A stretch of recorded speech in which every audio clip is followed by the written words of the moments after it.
Kaixo eta ongi etorri guztioi gaurko saiora. Gaurkoan Martin Ziriza etorriko da egun motela kolektiboari buruz hitz egitera. Horren aurretik has gaitezen gaurko efemerideekin.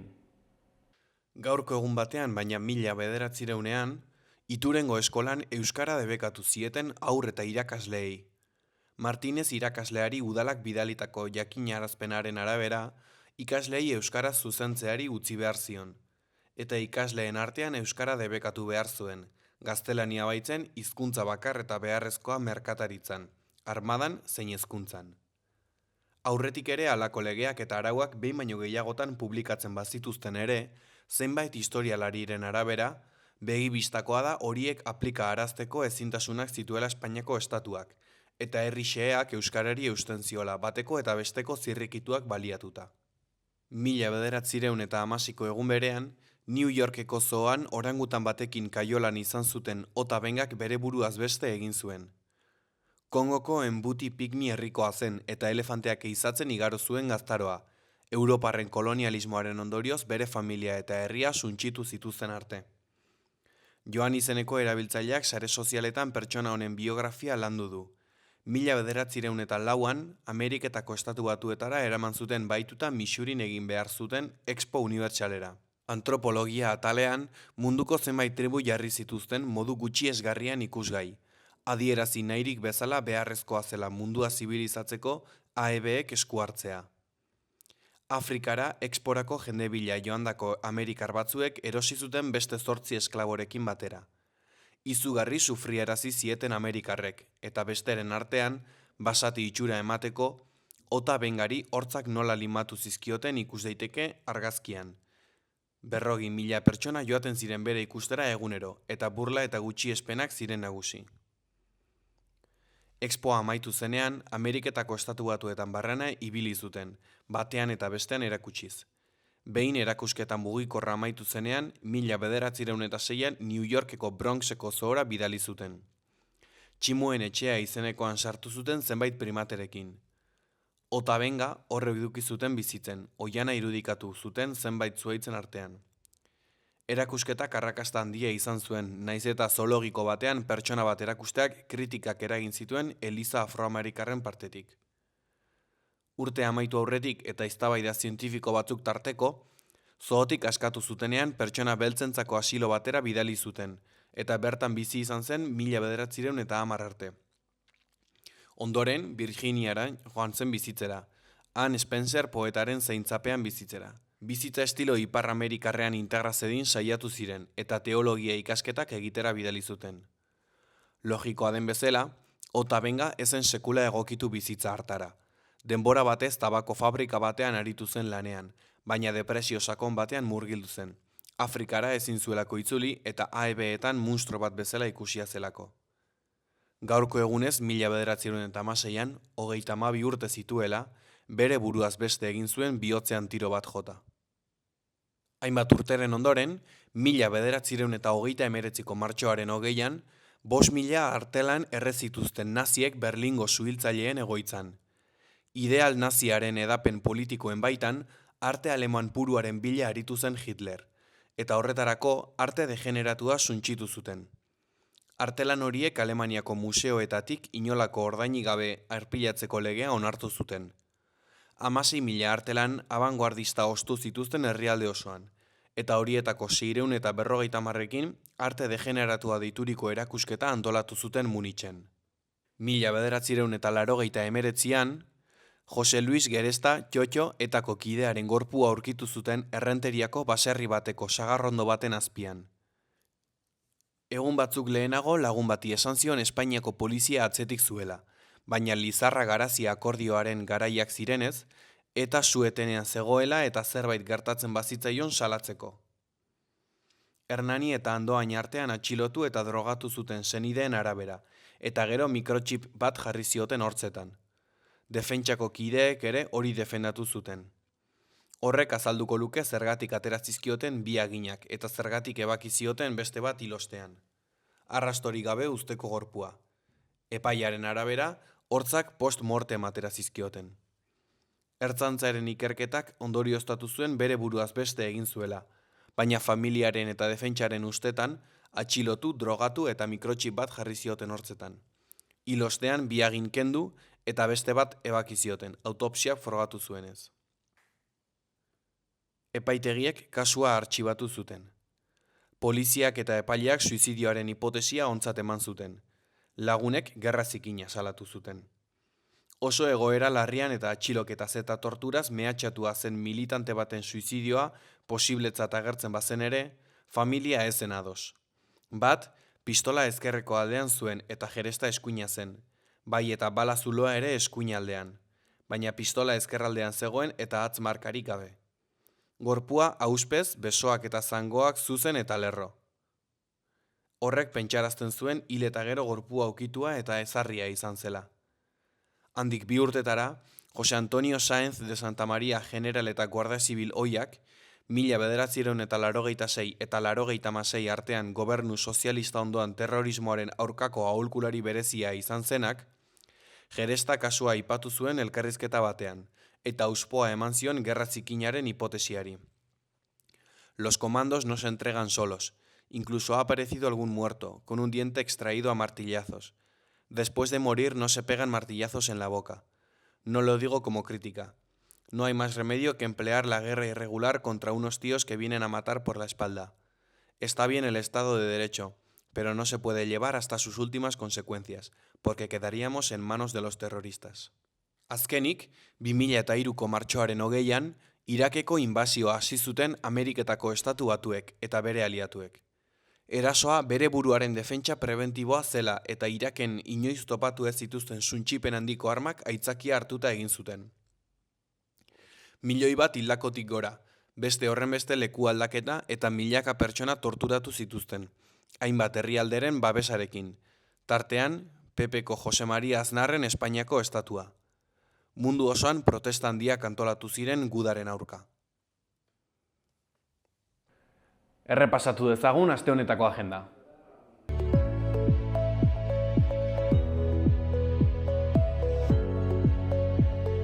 Martxoaren 20ean, ostiralean, Ahots Kordak, Einaute Lorrieta eta Alos Kuartetek eskainiko duten kontzertua.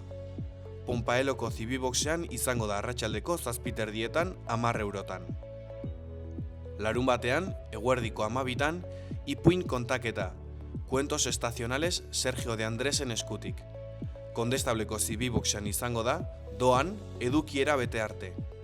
Azkenik, baita ere larun batean, Eunice Produccionesen eskutik antzerkia, El lenguaje secreto. Iturramako Zibiboxean arratsaldeko 7:30 3 eurotan.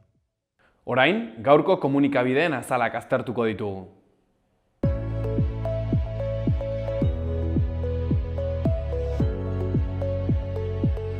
Diario de Noticias egunkarian horrela dio lerroburu nagusiak.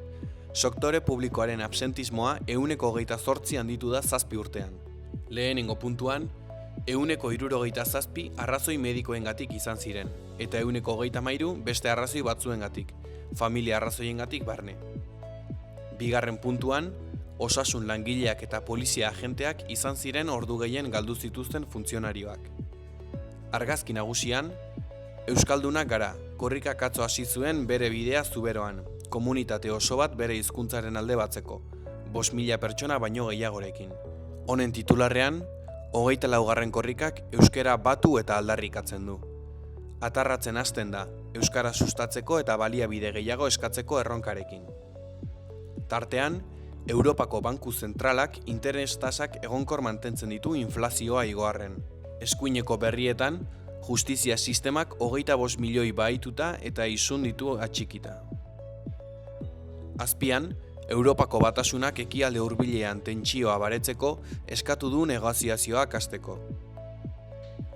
Ondoren, Osasuna Madril partidan botila bat bota zuen pertsonarentzat 5.000 euroko isuna proposatzen da. Jarraian, Rufianek ezkerra batzearen alde egin du eta Irene Monterorekin batera ekitaldi bat egingo du. Goiko berrietan, Horiz, operako mamuak oinatz bat uzten du. Bestetik, Pepe Alzateren indiarrei omenaldia. Diario de Navarra egunkarian horrela dio lerroburu nagusiak. Serbi Navarrek 373.000 euro fakturatu zituen Nafarroan egindako lanengatik, eta akzionak ezin izan ditu frogatu.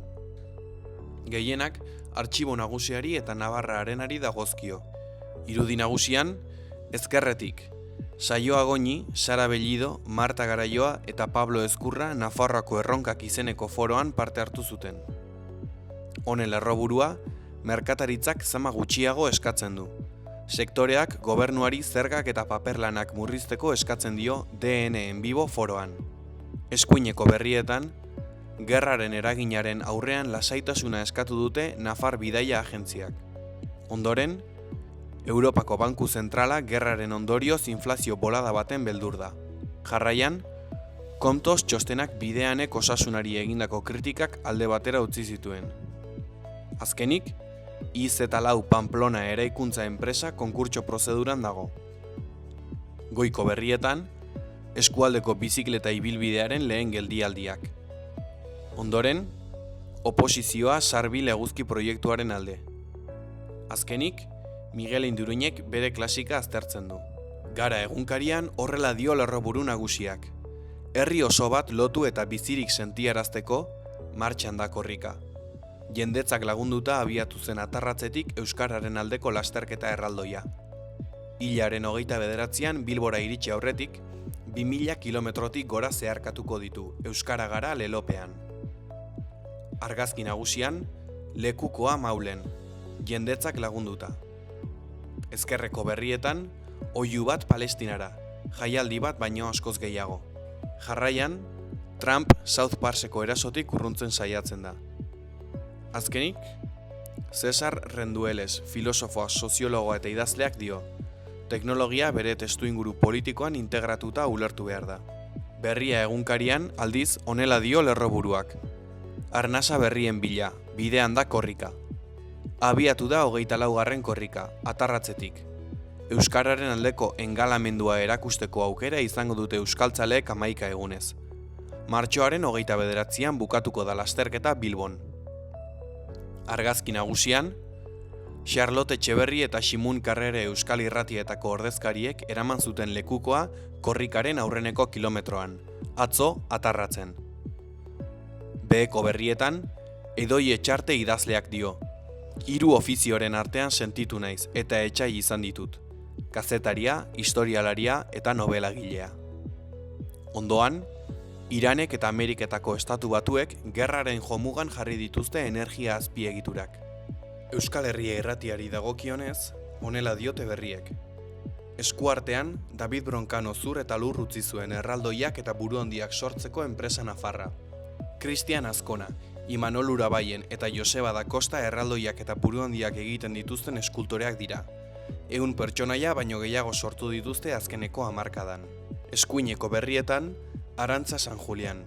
Prekarietatea eta segregazioa sendotzen laguntzen dute erakundeek. M21 plataformak manifestazioa antolatu du martxoaren 21an arraza diskriminazioa ezabatzeko nazioarteko egunean. Behean, Zurrunbiloa, gazteen osasun mentala erdigunera ekarri duen Eluiarren proiektua. Gazteen osasun mentalaren inguruko begirada eraldatzeko helburuarekin, Zurrunbiloa proiektuak kirolaren esparruan egin du hausnarketa, aditu eta gazteekin. Azterketak kirolaren onurak erakutsi ditu, baina baita dinamika kezkagarriak ere, nerabeen aurkako biolentziaren sintoma direnak. Behar duzun guztirako aseguru bat dago. Nire auto elektrikorako? Jakina, eta nire bizikletarako, Eta nire patineterako? Eta autonoma banaiz eta bajamoa nago? arazorik gabe. Badago zerbait nire maskotarentzat. Noski, Bidaian goaz. horretarako ere bai, eta behar duzun guztirako. Guztirako? Bai, eta bai. Informazio gehiago aseguruak.laboralkutxa.eu zen. Bada beste modu bat.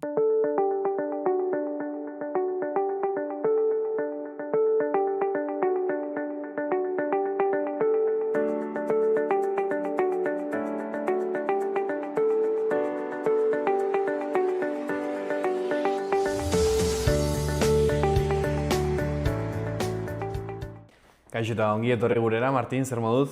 Ongi.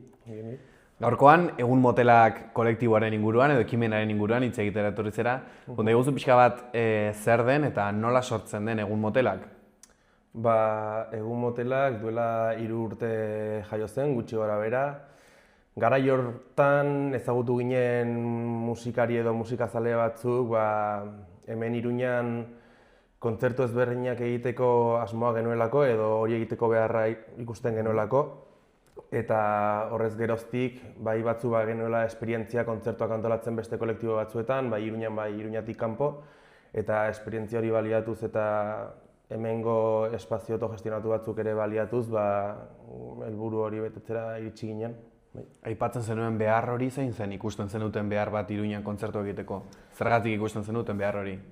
Behar hori nabaritzen dugu, batez ere Iruñan kontzertuak egon badaudelako, baina toki zehatz batzuetan eta gehien bat merkatuak gidatzen dituen arau batzuen arabera. Kontzertuak topa ditzazkegu areto profesionaletan, baina guk hortik haratago jo nahi genuen nabaritzen dugulako espazio horietan etekina delako agintzen duena eta horren arabera funtzionatzen duelako kultur musika edo musikaren kulturak. Orduan guk hortik haratago espazio horietan aukera jotzea ez duten taldeak gonbidatu nahi genituen Iruñan jotzeko, hain zuzen ere espazio hori uzteko eta Iruñan aukera bat izateko haien kontzertua eman dezaten. Hasieran sortu zenean, imaginatzen, ideia batekin sortu zena, gaur egun ideia berdinarekin jarraitzen duzu edo nolabaiteko bilakaeraren bat izan du edo? Hasieran nahiko, ez dakit, espontaneo edo izan zen, nabaritzen guen nolako ere Euskal Herriko beste txoko ezberdinetan nolako kolektiboak sortu zirela, bai Zarautzen, bai Donosti, Bilbon eta bestelako toki askotan, orduan guk hori Iruñan ere replikatu nahi genuen eta ideia hortatik abiatu zen, funtsean guri gustatzen zitzaizkigun taldeak gonbidatzeko asmoarekin edo Iruñan jotzeko aukerarik ez duten talde horiek gonbidatzeko. Gero ja, gutxi gorabehera errotu ditugu fundamentu moduko batzuk, autogestioan errotuta, Iruñan beste toki batzuetan jotzeko aukerarik ez duten taldeak gonbidatzeko asmoz, euskara lehenetsiz, baita Euskal Herritik kanpoko beste soinu batzuk ekarriz, eta hola gorpuzten da gutxi gorabehera kolektiboa. Kolektiboa nork osatzen du? Musikari soldek osatzen duzu edo badaude taldeak edo badaude musikariak ez direnak? Badaude ere musikariak ez direnak, bai, eta musikazaleak ez direnak. Gehien bat, kolektiboan aritzeko funtsezkoa dena da, musika ezalea izatea eta autogestioaren ideia hori buruan izatea. Hortaz aparte, bai badaudela taldeak, Borlako kideak gaude, Tatxaseko kideak, Hiuz, Melenasekoak ere, artean ibiltzen diren beste norbanako batzuk mugitzen dira, baina funtsean nik uste dut musikazalea izatea dela horretan egoteko beharretako bat edo ez dakit edo nola esan. Hasieratik sentitu zenuten ekimen honek funtzionatzen zuela eta bazuela erantzuna? Bai, flipatu genuen horrekin.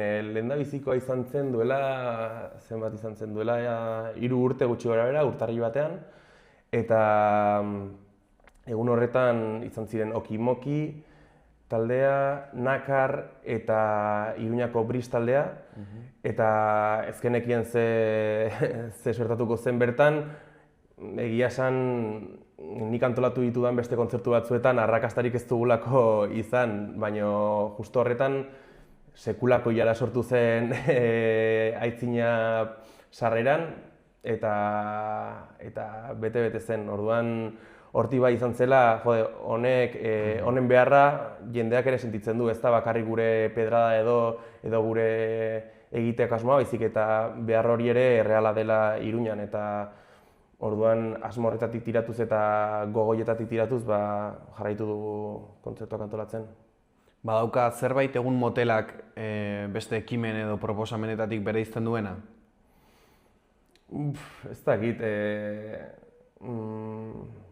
agian bai, nik uste dut zaila dela ere etekinak behartzen zaituenean zuri gustatzen zaizkizun taldeak ekartzen, ez? Agian zuri gustatzen zaizulako talde bat, baina ez da soberantzuna eta hor arriskantzen zara dirua galtzera. Eta gurean hori ez da noski dirua egon badagola eta taldeei ordaindu hartzaiela behar den moduan, eta gu horretan saiatzen gara, naiz eta uste dugun ere oraindik hobetu beharrak daudela. Baina guk ez dugunez dirurik irabazten honekin, ez dugu ere galtzeko beldurrik. Orduan, igual zaigu talde bat ekarri eta sarrera ez zaion egotea edo behar beste sarrera saltzea, hori ez zaigun porta. Orduan, bai gidatzen garela gehiago gure zaletasunaz edo guri gustatzen zaigun musikaz. Aipatzen zenuen autogestioa erabiltzen duzuela, oinarri bezala ere bai. Praktikan zer esan nahi du autogestioak? Praktikan da, zer ez delegatzea beste inori eta gu gure kabuz egitea guztia. Eta horrekin bermatzen dugu, guk nahi dugun moduan egin ahal izatea egiten ditugun gauzak, eta adibidez, praktikan nola izango lizatekeen, guk gonbidatzen ditugu taldeak, guk egiten dugu sarrera saltzeak, gu arduratzen gara barran dena delako saltzeaz, gu arduratzen gara taldeak bertan eroso sentiarazteaz, baita entzulea ere, eta orokorrean giro osasuntsu bat sortzeaz. Eta autogestioa da, nik uste dut, modu bakarra guzti hori bermatu ahal izateko, kanpo edo dirua hain zentroan egon ez dadin. Ze beste balio defendatzen ditu egun motelak ekimenak? Horretaz aparte, autogestioaz aparte eta merkatutik ahalik eta urrunen egoteaz gain, naiz eta hori oso zaila den, dirua egon badagolako bai autogestionatu izan edo txamponak dira. Eta horretaz aparte, saiatzen gara beti, edo ez da saiakera bat baizik, eta guk ere gure zatletasunetik egiten dugulako, eta gure bizia delako, baina euskaraz taldeak egon daitezen beti bermatzen dugu, Euskal Herriko taldeak. Gero saiatzen gara ere euskal musika gehiago aberastu dadin ere, Euskal Herrikoak ez diren talde batzuk ekartzen, agian zerbait ez baina proposatzen dutelako, eta hori interesgarri izan daitekelako entzulea den norbaitek hori entzun eta gustatu ahal izateko eta hori replikatzeko. Gero baita ere gizon zisak edo hegemonikoak ez diren gorputzak ekartzen saiatzen gara aldugun heinean, beti saiatzen gara emakumeak holtzan egon daitezen, antolakuntzan ere, eta hori ere, nik uste dut, entzularengan zerbait sortzen duela, esperientziak erakutsi digulako oso giro osasuntsuak sortzen direla hegemoniatik aparte taldeak eta norbanakoak gonbidatzen ditugunean. Aipatzen zenuen, autogestioa funtzionatzeko moduaren nahiko independentea da. Nola egiten diozue, batez ere nire ustez ekonomikoki aurre musikan bizi daiteken prekaritateari? Eske, hori da munduko eztabaidarik edo musikako eztabaidarik gorena. Zaila delako gu ditugun baliabideen bitartez musikari baten bizirautea bermatzea. Ezinezkoa da, gure baliabideak murritzak direlako, ez dugulako dimentsio handiko espektakulorik egiten. Ez dakigu hori egin nahi dugun ere, uste dugulako dimentsio handiko kontzertuetan edo gauzak galtzen direla bidean. Orduan, guk musikari bati bai ala bai bermatzen aldioguna da bera gustora sentiaraztea, benetan talde hori entzungo duen eta kasu egingo zaion espazio bat bermatzea eta tratua. Hortik aparte, zaila da guk gaur egun dauzkagun baliabideen bitartez musikari baten biziraupena bermatzea. Oso zaila zaigu hori, esperantza dugu noizbait baliabide gehiago edukitzeaz baino zaila da hori bizigaren mundu kapitalistan. Are gehiago sartuko gaina mundu horretan, autogestioa eta guk indarrean ditugun elementu asko galduko liratezkelako. Aipatzen zenuen, odez aurretik saiatzen zaretela oholtzara igotzen, hegemonikoak ez diren gorputzak, batik bat, zer esan nahi duzue hegemoniko ez izate horri? Indarrean dauden instituzio horietatik kanpo gelditzea edo instituzio bai pribatu eta publikoetatik kasu egiten ez zaion horri arreta jartzean deitzen diogu hegemonikoak ez diren horiek gurean sartzea, nik uste dut. Hortara mugatuko litzateke. Zuzenki edo zeharka bada ere, zuen ekimenak badu dimentsio politiko bat, nola ulertzen duzue hori lotzea zuek egiten duzuenarekin? Ez da sobera zaila ere. Esan nahi dut, bizitzan ditugun edozein ekintzatan politika hor dago eta publikoki egiten den gauza orotan politika hor dago. Zentralen edo indarra egiten diren kontzertuak ere politika daukate. Hor badagolako jendea, beste baten lan indarraren balioaz bere ganatzen den adibidez, edo beste adibidez. Eta gurean kontrara gertatzen denez, hor badago politika, baina ez du egiten nolabait modu oso deliberatuan, guk horrela egiten ditugulako normalean gauzak eta horrela egiten jarraituko dugulako.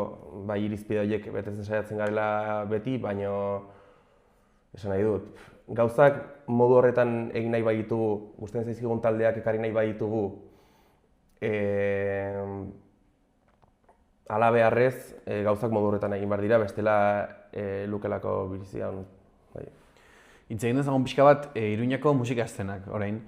Esango nuke Euskal Herrian orain badagoela, nik uste dut edozein txokotara junda ere norbaitek ezagutzen du Iruñako musika talde bat, entzuten du, jarraitzen du. Zer gertatzen ari da Iruñan musikarekin? Bai, bitxia da. Nik uste dut retroalimentatzen den gauza bat dela. Beti egon da musikazaletasuna Iruña eta beti egon dira taldeak, kontua da, agian Iruñara mugatu dela fenomeno guzti hori. Beti entzun izan ditugu Iruñako taldeak eta beti joan gara Iruñako taldeen kontzertutara. Kontua da hori, orain, are gehiago zabaldu dela Euskal Herrian zehar. Orduan, behin ikusita, badago talde bat, asko gustatzen zaidana, Iruñakoa dena eta aukera dituena Iruñatik kanpo ere kontzertuak izateko. Nik uste dut fenomeno hori gurpil bat bezala bueltak ematen dituela eta gero eta talde gehiago saiatzen direla talde bat egiten euskeraz eta Iruñan. Orduan, nik uste dut fenomeno orokor bat dela eta gero eta talde gehiago batzen ari dela hortara. Zaila, iruditzen zaizu talde berri bateko holtza lortzea? Iruñan desente. Iruñara mugatuz desente, gaur egun Iruña batek ez duelako gaztetxerik adibidez. Iruña herrian dauden gaztetxeek traba asko dituztelako kontzertuak egiterako orduan. Eta horretaz aparte, areto profesionala dauzkagulako eta hasi berri den talde batek zaila du espazioetan sartzeko. Euskal Herri mailan pixka bat errazagoa da, gaztetxe askoz gehiago dagoelako eta zirkuitoa nahiko indartuta dagoelako eta horrek baliatze ditu taldeak edo zein tokitan joan izateko, baina Iruñan gauzak nahiko gaizki daude, gero eta traba gehiago daudelako ere kontzertuak egiteko, nahiz eta gaztetxetan ez izan, edo zein tabernatan baimenik ez duzulako, polizia joaten delako eta hola. Esango zenuke zuen ekimenak laguntzen duela horri kontra egiten? Bai, guk gure aletxoa jartzen dugu hori hobetu dadin, baina trabak hor daude eta horri aurre egin barko zaio. Zer talde mota pasatzen dira zuen ekitalietatik? Mota askotarikoak, pop musika asko gustatzen zaigunez kolektiboko kideoi, pop desente hurbiltzen dugu egun motelakera. Baina hortaz aparte, sintetizadore desente dago, punk desente dago, esan barra dago ere gaualdi batean dauden 3 kontzertuetaz aparte gero pintxadak ere badaudela. Beraz horri ere garrantzia ematea gustatzen zaigu. Baina funtsean, nik uste dut estilo askotariko taldeak hurbiltzen ditugula egun motelakera. Antolatzen duzuen ekimen motarako uste duzu badagoela publiko nahikoa. Aipatzen zenuen lehenengo ekimenean nabaritu zenutela ikaragarrizko babesa. Jarraipenean ere sentitu duzue hori? Bai. Egon dira kontzertu batzuk dirua galdu izan duguna, hori argi dago, eta ez dira kontzertu guztiak jendez bete. Baina interesgarriena gauza honetatik da jendea ohitura hartzen nahi dela kontzertuetara taldea zein den jakin gabe hurbiltzeko. Eta hori oso interesgarria da, talde bat kontzertuan ezagutzeak ematen dizulako sekulako dimentsio interesgarri bat talde horren inguruan eta momentu horretan bizi izan duzunaren inguruan. Zerbait oroitzeko modukoa da eta oso polita iruditzen zaigu jendeak ohitura hori hartzen hasi izana. Bai. Eta ez da gizin zen galdera jagalduna ez bidean. Ez, ekimenean nola erantzuten duen jendeak azken... Eta hori, ohitura hori hartzen hasi dela jendea eta oso polita da. Oso polita da. Orduan, esan genezake baietz, jendea oso modu positiboan erantzun duela gure asuntuei. Bai. Nola izaten da horrelako ekimen bat hasieratik bukaerara, gau bat bezalako hiru kontzertu eta gero pintxadak, eta nola antolatzen da horrelako ekitaldi bat? Horren aurretik taldeak deitu behar dira, eta jakinea bertan egun horretan jotzeko disponibilia duten. Hori ala balitz, hasten gara haien beharrak zeintzu diren jakiten, pasatzen digute zein den bere raiderra edo beren behar logistikoak, eta kontratatzen dugu ere, alokatzen dugu ekipo bat, eta tekniko bat ere badugu hor. Eta ja egunean bertan sartuta, badago jendea sarrerak saltzen dituenak, ez dugu aurretik sarrerarik saltzen, hola bermatzen dugu sarrera erosten duena sartuko dela. Gero barrako txandak ere badaude, jende arduraduna talde batek bukatzen duenean aldaketak, tresnak alde batera eta bestera eta berriak gartzen dituenak. Eta txandak guk betetzen ditu, normalean txanda bat baino gehiago du egunean eta saiatzen gara txanda horiek jende ezberdinak bete ditzaten kolektiboko denak alduntzeko kontzertu batek eskatzen dituen behar horietan, behar ezberdinetan. Zeintzuk izaten dira erronka nagusiak horrelako gau batean? Esango nuke ordutegiak ongi bete daitezen, gero baitere errespetatu behar dira aldenean bizilagunen loa edo bizia, orduan horrekin ere tabernakoekin, gu aitzinan egiten ditu kontzertu gehienak, orduan hitz egiten dugu aitzinakoekin, gordetzen dugu data hori, eta gero koordinazioan gaude, barrideren bat kexatu baldin bada edo deseroso baldin badago, jaitsi ezakezu pixkat musika, eta hori egiten dugu modu zuzenean eta modu autogestionatuan, polizia deitu behar gabe eta dena modu osasuntsuan. Eta hori da movida. Taldeak aukeratzerako garaian, hau da, hiru talde ekartzen dituzu eta aparte pintxadak nola erabakitzen duzu ez eta aipatzen zenuen euskera, figura ez hegemonikoak, hortaz gain badezue beste irizpideren bat edo... Bai, normalean saiatzen gara Iruñan jo ez duten edo Iruñako areto handienetan jo ez duten horiek ekartzen. Uste dugulako han jotzeko aukera izan badute, badute Iruña jotzeko aukera. Orduan gu saiatzen gara talde horiek ez ekartzen, ez zaizkigulako gustatzen, baizik eta uste dugu beste behar bat dagoela Iruñan eta Iruñako jendeak hori beste toki batzuetan entzuteko aukera izan badu, guazen beste talde batzuk ekartzera edo Iruñako jendeak aukera izan ez duen talde horiek ekartzera. Eta espazioak ze garrantzi du horretan? Espazio bat barra hori egiteko. Orduan guk zorionez Aitzina tabernan egin izan ditu gauza gehienak, baitere Matalaz Aldezarreko espazio autogestionatuan eta Burratako gaztetxean, ja ez dena existitzen, edo Burratako gaztetxe zarrean, esan nezake.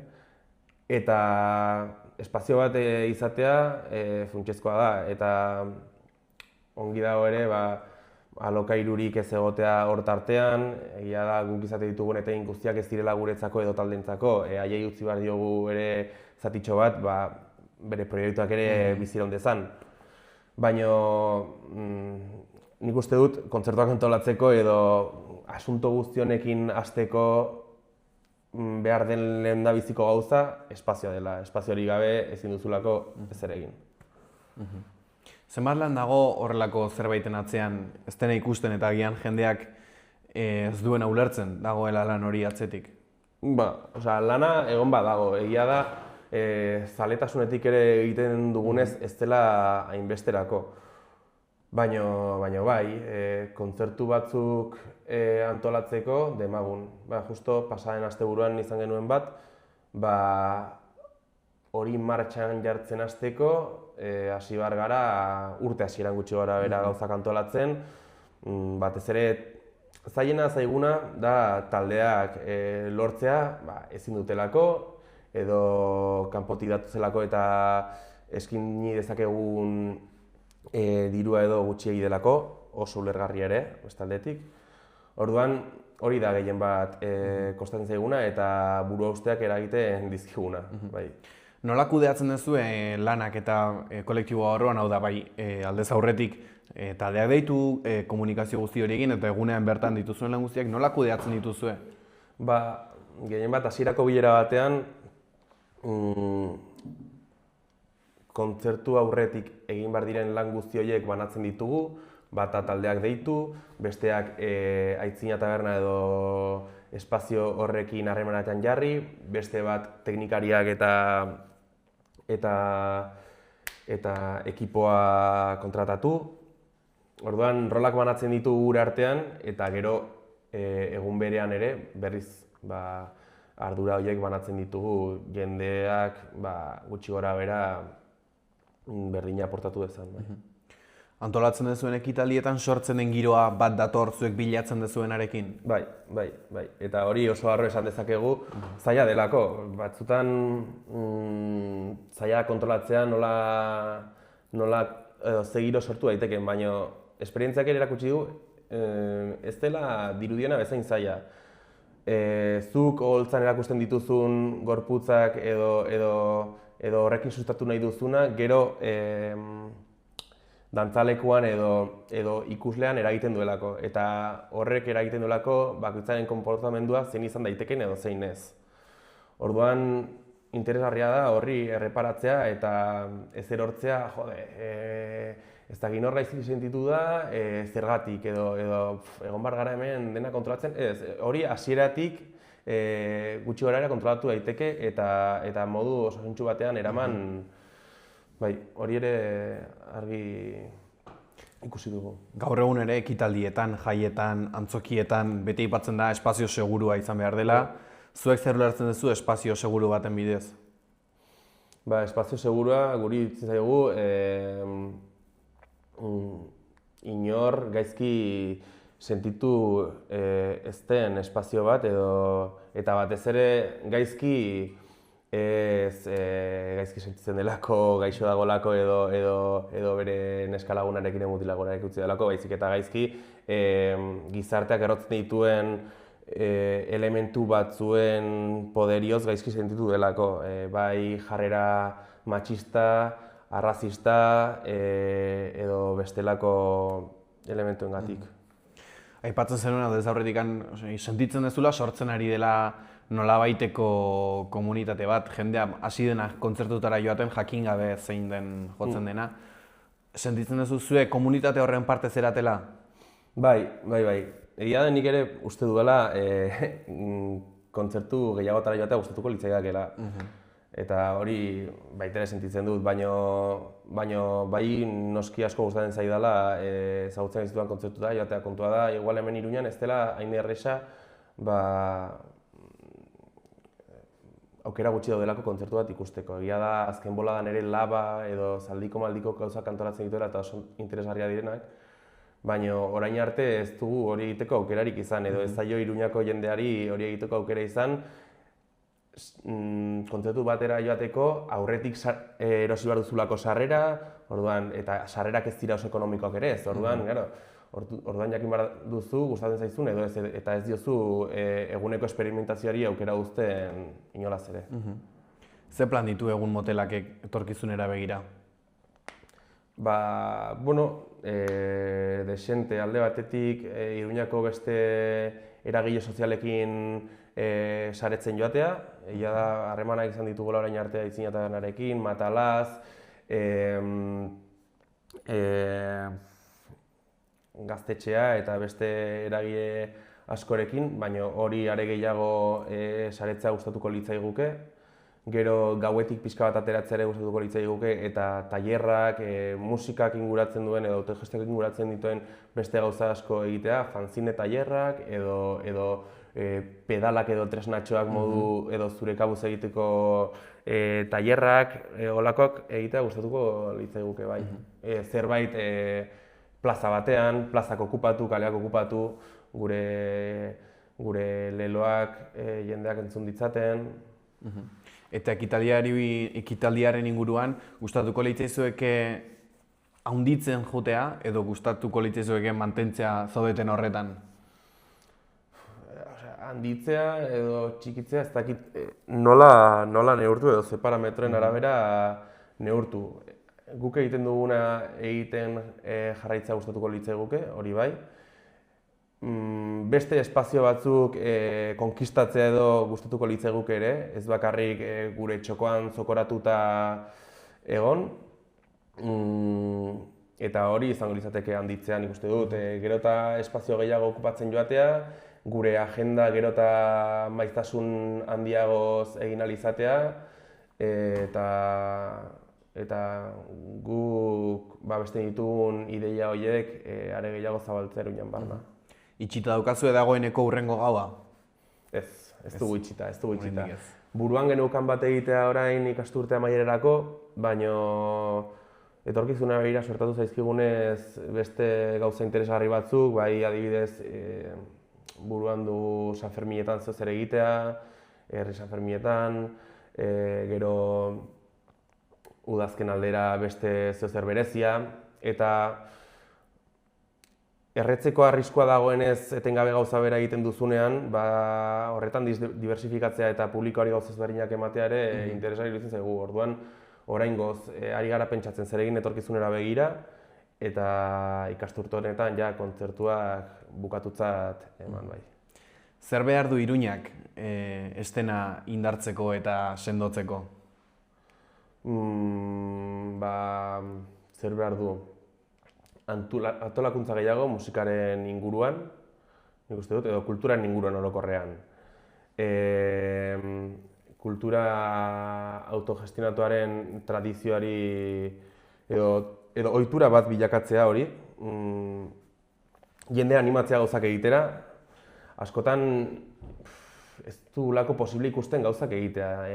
Ikusten dugu dena araututa eta dena gure eskutik kanpo bezala, baina nik uste dut horren inguruko gogoeta egitea eta jendearekin biltzea gai horren inguruan, gauzak egitearen inguruan eta espazio hegemonikoatik kanpo egitearen inguruan garaipen bat iruditzen zait eta jende gehiago animatzen bada hortara, hobe. Azkenan ez dugu hau egiten egun motelaken izenean, egiten dugu beste gauza batzuen izenean, bai. Bukatzeko, Martin, azkeneko galdera bat. Zer esango zenioke egun motelaken kontzertuetara inoiz hurbildu ez den gazte bati? Probatu dezala, giro oso polita sortzen delako, kontzertuen prezioak eskaintzen dugunarekin konparatuz oso merkeak direlako, 7 eurotan jarri ditugu sarerak eta 3 kontzertu eta 2 pintxa daude. Eta probatu dezala, naiz eta talde bat ez ezagutu, probatu dezala, ez dugulako ezer galtzen. Mi esker etortzeagatik, Martin, ez dakit bukatu baino lehen beste zerbait aipatu nahiko zenukeen. Ez hori, jende animatu daia kontzertutara eta atope. Mi esker egiten duzuen lanagatik eta hurrengora arte. Ni esker zuei bai. behar duzun guztirako aseguru bat dago. Nire auto elektrikorako? Jakina, eta nire bizikletarako, Eta nire patineterako? Eta autonoma banaiz eta bajamoa nago? arazorik gabe. Badago zerbait nire maskotarentzat. Noski? Bidaian goaz. Horretarako ere bai, eta behar duzun guztirako. Guztirako? Bai, bai, eta bai. Informazio gehiago aseguruak.laboralkutxa.eusen. Bada beste modu bat.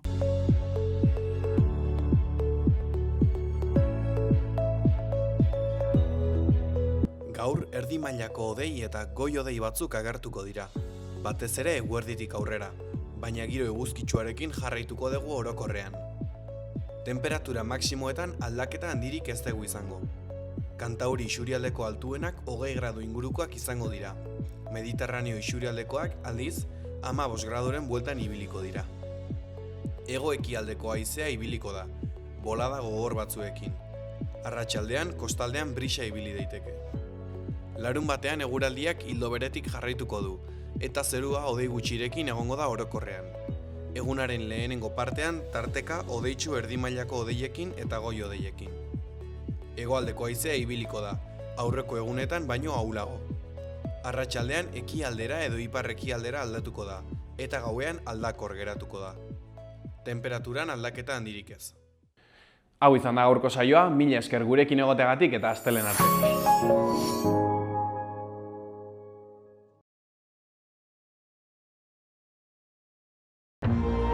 Gobierno de Navarra. Nafarroako gobernua.